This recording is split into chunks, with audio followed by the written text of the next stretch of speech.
हमें लगता था कि हमारे पापा तो सिर्फ हमें डांटते हैं, लेकिन हम ये भूल ही गए कि खुशियां भी तो वही बांटते हैं। माँ किचन में जो खाना बनाती थी वो पापा ही तो कमाते थे।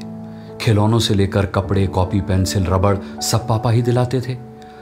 और गुस्से में ये सारी बातें जब वो हमें जताते थे तो हमें लगता था कि वो अपने पैसों की बहुत हाँकते हैं, लेकिन हम ये भूल ही गए कि खुशियां भी तो वही बांटते हैं।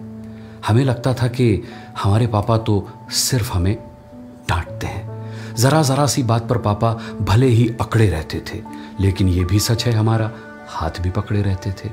कहाँ है जाना, कब लौटोगे, बात बात पर इंक्वायरी। तब लगता था हमारी लाइफ में ये इतना क्यों झांकते हैं। लेकिन हम ये भूल ही गए कि खुशियां भी तो वही बांटते हैं। हमें लगता था कि हमारे पापा तो सिर्फ हमें डांटते हैं। दुख होता था कोई तो माँ तो कभी कभी रोती भी थी।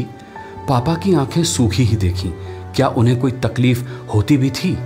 क्यों पापा में हीरो से पहले अक्सर हमको एक विलेन दिखता था? ऐसे कई सवाल अब उनकी तस्वीर में से झांकते हैं।